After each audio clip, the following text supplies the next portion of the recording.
இரு நாடுகளின் ராணுவ தலைமை ஜெனரல்கள் தொலைபேசியில் ஆலோசித்ததாக வெளியுறவுத்துறை செயலர் விக்ரம் மிஸ்ரி கூறியிருந்தார். சண்டை நிறுத்தம் அமலுக்கு வருவதாகவும் அவர் குறிப்பிட்டிருந்தார். இந்நிலையில் மீண்டும் அத்துமீறி பாகிஸ்தான் ட்ரோன் தாக்குதல் தற்போது நடத்தி வருகிறது.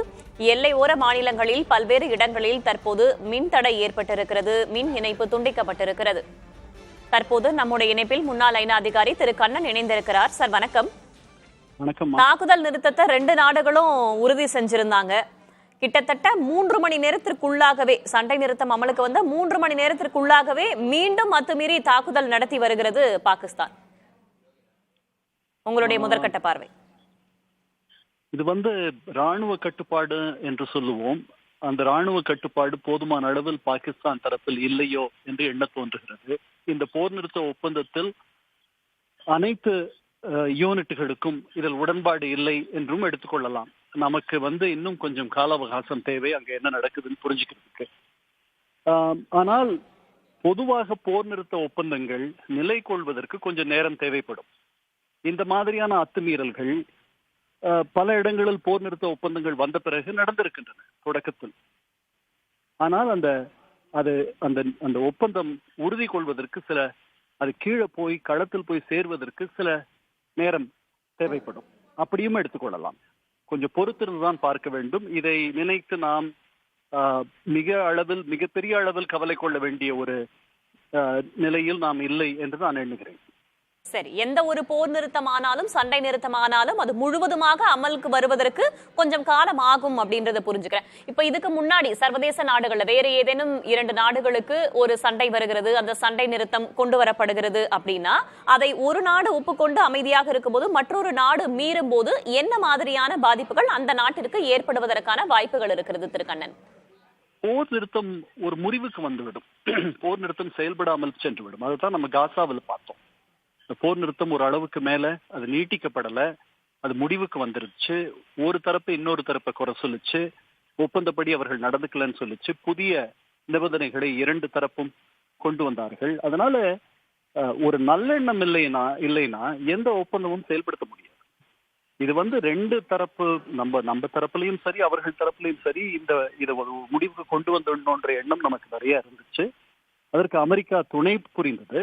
ஆனால் இது களத்தை போய் எட்டுவதற்கு ஒரு கடைசி பாகிஸ்தானி ராணுவ வீரரை அவர்களால் கன்வின்ஸ் செய்ய முடியுமா என்று எனக்கு தெரியல. நாம நாளைக்கு பொழுது புலரும் பொழுது இன்னும் சில செய்திகள் நமக்கு வரும். 2 தரப்பு ராணுவ தலைமையும் தொடர்பில் இருக்கிறார்கள். திங்களன்று சந்திக்க இருக்கிறார்கள். அதனால இதெல்லாம் டீதிங் ப்ராப்ளம்ஸ் நான் நினைக்கிறேன். எப்படி குழந்தைக்கு பல் முளைக்கும் போது அதற்கு ஏற்படக்கூடிய வலிகள் மாதிரி தான் நான் எண்ணுகிறேன். இது முடிவுக்கு வந்துவிடும். ஏனால் 2 நாடுகளும் இந்த ஒப்பந்தத்தில் மிகுந்த நாட்டமும் நம்பிக்கையும் கொண்டிருக்கின்றன.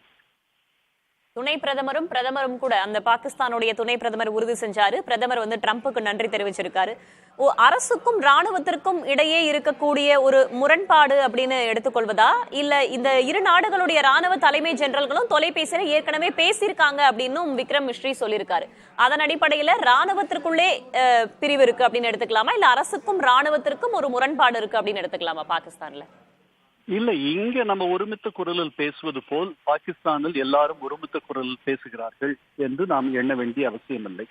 நம்பர் 1. நம்பர் 2, அங்கு ராணுவ அதிகார பகிர்வு இருக்கு. அங்க ராணுவத்திற்கிடம் நிறைய அதிகார குவியல் இருக்கு.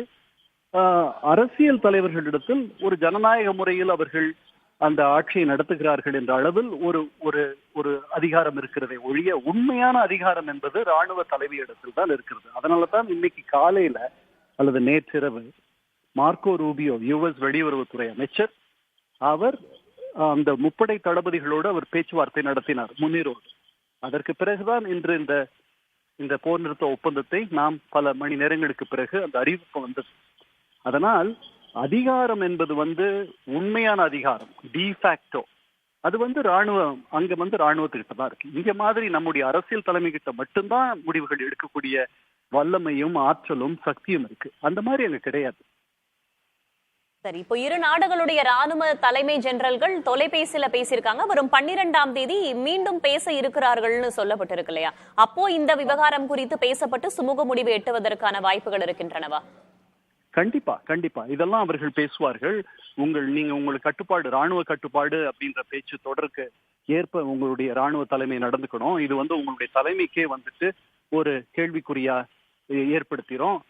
இந்த ஒப்பந்தத்தில் நாம் இருவரும் இதை நடைமுறைப்படுத்த வேண்டிய நிலையில் நாம் இருக்கிறோம் அப்படின்றலாம் பேசுவார்கள். மனம் திறந்து பேசுவார்கள் என்று எண்ணுகிறேன். பொதுவாக ஒரு ராணுவ வீரர் இன்னொரு ராணுவ வீரரை விரும்புவார். அந்த தொழிலை அவர்கள் ரொம்ப பெரிய மதிப்போடு செய்கிறார்கள். அவர்கள் அது பெரிய ஊழியம் என்று எண்ணுகிறார்கள். அதனால அந்த ப்ரொஃபஷனல் ஒரு அட்மிரேஷன், மியூச்சுவல் அட்மிரேஷன் அதெல்லாம் இருக்கும். மனம் திறந்து பேசுவார்கள் என்று எண்ணுகிறேன். இதற்கு அடுத்த கட்டம் இது நிலை கொண்ட பிறகு ஏப்ரல் 22க்கு முந்தைய ஒரு இயல்பு நிலையை இரண்டு நாடுகளும் எட்டுவதற்கான முயற்சிகளும் இந்தியாவுடைய அரசியல் தலைமையும் அவர்களுடைய அரசியல் தலைமையும் முன்னெடுக்கும் என்றும் எண்ணுகிறேன். தரைவழி, வான்வழி, கடல் வழி தாக்குதல்களை இரு நாடுகளும் நிறுத்துவது அப்படின்றதுதான் முன்னதாக பேசப்பட்டது. தற்போது இந்த வான்வழி தாக்குதல் தொடர்ந்து வரும் நிலையில இந்தியா அடுத்த 2 நாட்களுக்கு அந்த எதிர் தாக்குதல் என்பதை தொடர்ந்து கொண்டுதானே இருக்க வேண்டும். இல்ல, யாராவது ஒருத்தர், அதாவது இந்த ஒப்பந்தத்தில் 2 பேருக்கும் நம்பிக்கை போயிடுச்சுன்னா ரொம்ப துன்பத்தை தரும். அதனால ஒரு கட்சியினர் இந்த ஒப்பந்தத்தை மீறாமல் இருக்கிறார்கள் என்பது அந்த கட்சியினருக்கு வலு சேர்க்கும். அது உலக அரங்கில் அதற்கு ஒரு மரியாதையை கூட்டும். அதற்கு ஒரு மாரலாக அது ஒரு ஹை கிரவுண்ட்ல இருக்கும். அந்த இடத்துலதான் நாம இருப்போம். நாம இதுக்கு உடன்பற்றக்கூடாது. இதனால நம்ம தூண்டி விடப்படக்கூடாது. நம்ம ரொம்ப கேர்ஃபுல்லா அதை ஹேண்டில் பண்ணணும்.